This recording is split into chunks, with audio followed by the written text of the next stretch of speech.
बिस्मिल्लाहिर्रहमानिर्रहीम कुंतुम खैर उम्मतिन उखरिजत लिन्नासी तामरून बिल मारूफ व तनहौना अनिल मुनकर व तुअमिनून बिल्लाह।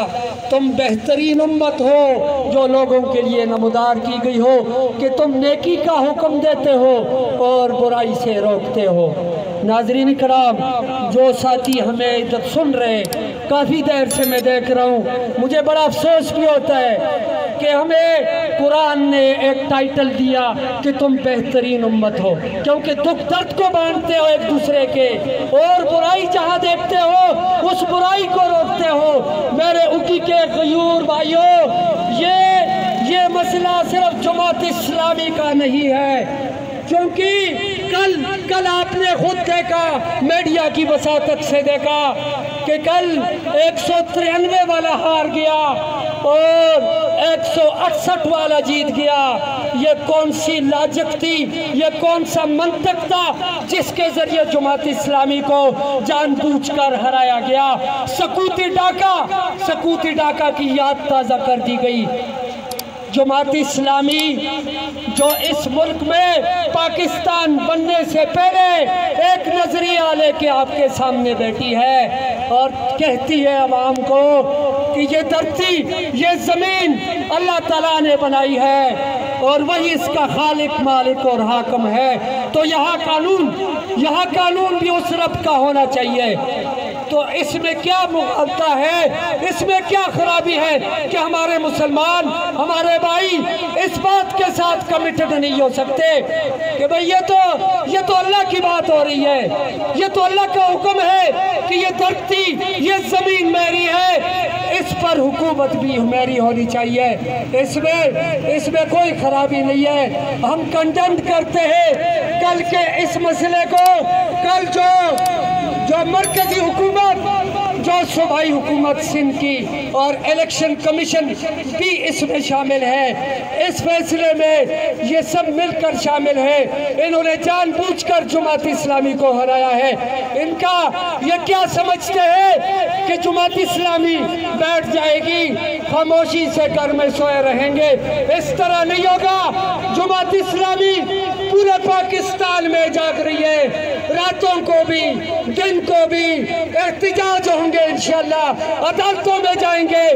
जो जुल्म और ज़्यादती आपने की है, जो लाकानूनियत का मुजाहिरा किया आपने, हम इसके खिलाफ जाएंगे। We will go against this decision इंशाअल्लाह। हम इस फैसले के खिलाफ जाएंगे। ये जुल्म और बर्बरियत ख़त्म करो। आप इसलिए मुंतखब हुए हैं कि आप लोगों को बमों से उड़ाओ, आप उनको गोलियों से उड़ाओ, आप उनको भूख से मरवाओ। इसलिए इस्लामाबाद के ऐवानों में बैठे हो। क्या तुम इस मकसद के लिए बैठे हो? क्या तुमसे अल्लाह नहीं पूछेगा?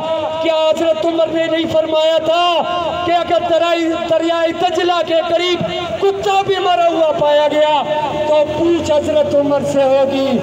ओ इस्लामाबाद के टोलो, जिसमें हमारे कुछ उलमाए हज़रात, कुछ उलमाए कराम हज़रात भी शामिल है।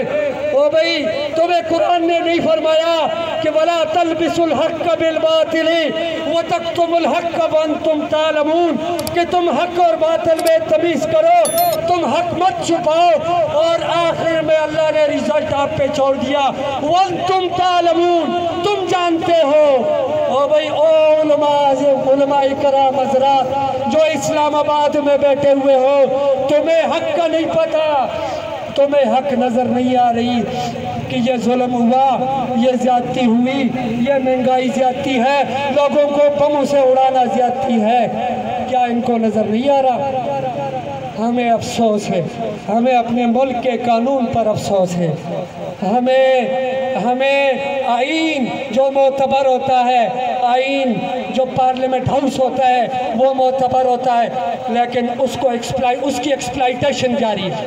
हुकूमत जो है उसको एक्सप्लाइट कर रही है जो मोतबर इदारा होता है। آئین شکنی شروع ہے اس ملک میں. ہم چیف جسٹس آف پاکستان سے ایک پرزور اپیل کرتے ہیں کہ کل کے اس مسئلے کے بارے میں آپ سٹرانگلی فرملی آپ سٹینڈ لے لیں اور جماعت اسلامی کا جو حق ہے وہ حق جو ہے وہ انہیں دلوائے. اللہ تعالی ہم سب کا حامی و ناصر.